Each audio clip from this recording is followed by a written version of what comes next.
Have you ever wondered why some people seem to experience endless obstacles, no matter how hard they work? Or why certain families pass down not just traditions, but also suffering? Could the way you treat your parents be shaping your future in ways deeper than you imagine? Welcome back to the channel that goes beyond the surface, digging into the timeless spiritual truths that define who we are and what we become.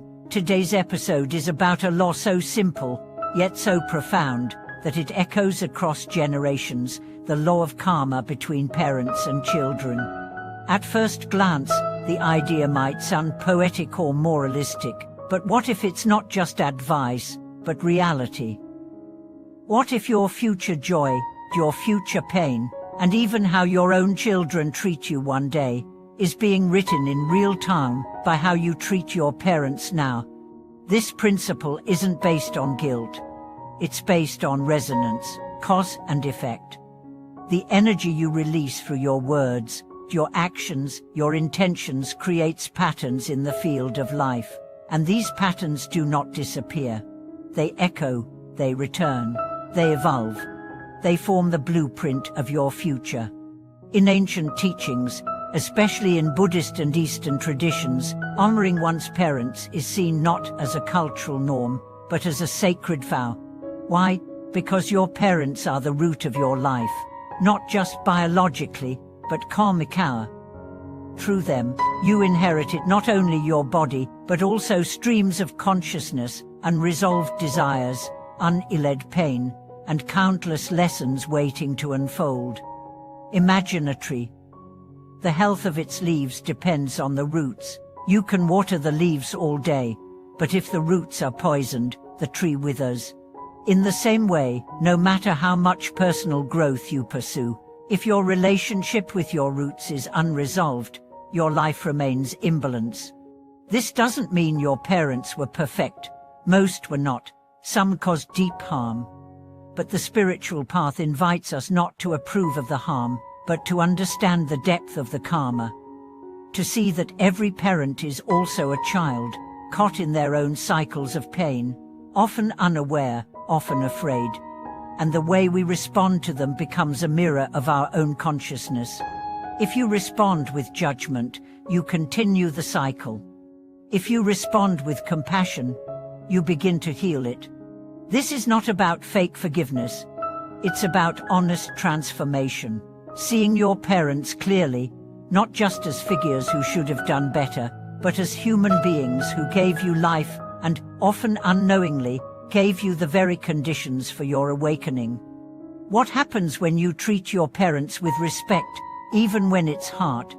Your heart expands. Your inner resistance softens. The karmic threads between generations begin to untangle. You stop reacting from wounds and start acting from wisdom. You begin to shift the entire trajectory of your lineage. But what happens when you dishonor your parents, either through neglect, resentment, or arrogance? You bind yourself to suffering. You create dissonance at the root of your being. And that dissonance eventually manifests in your relationships, your career, your health, your sense of purpose. Why? Because rejecting your parents is, in some way, rejecting the very source of your incarnation. The law of karma is not sentimental. It's structural. It reflects the balance or imbalance of your inner world in your outer world, and the parent-child bond is one of its most powerful arenas. This is why in many traditions, blessings flow through the family line. A child who honors their elders becomes a vessel for ancestral grace. The energy of gratitude becomes a magnet for abundance. The energy of resistance becomes a block. Have you ever noticed how people who harbor deep resentment toward their parents often struggle with authority, intimacy, or self-worth? It's because the unresolved bond shapes their core belief. Am I safe? Am I loved? Am I worthy? Healing doesn't mean pretending. It means going deep. It means seeing your parents as mirrors of your potential, your fears, your inherited scripts, and making a conscious choice to evolve beyond what hurt you. If they're still alive, it might mean a phone call.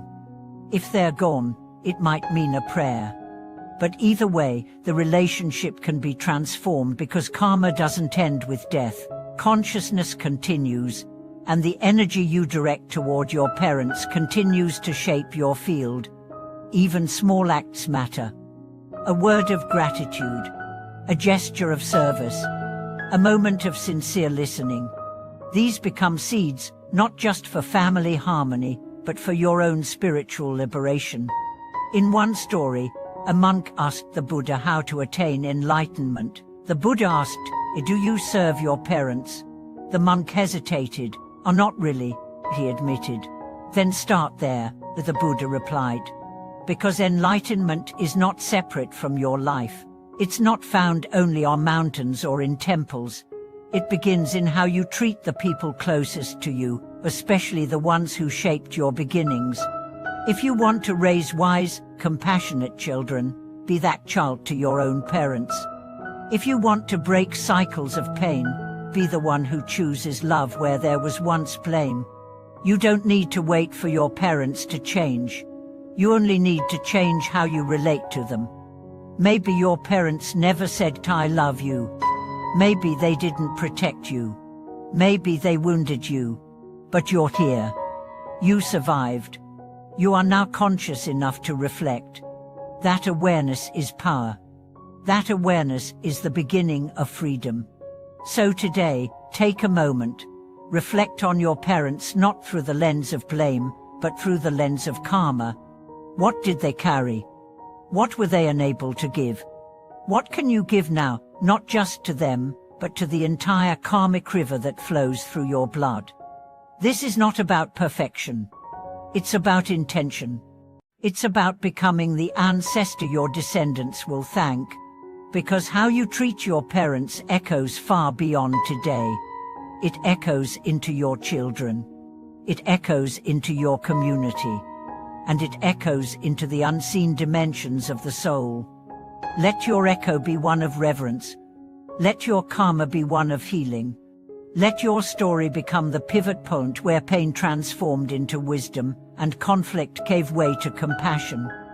Thank you for watching this video. If this touched your heart or reminded you of your own family journey, leave a comment below. Let us grow in consciousness together. Don't forget to like, subscribe, and support the channel as we continue exploring the truths that can transform not just your life but generations to come.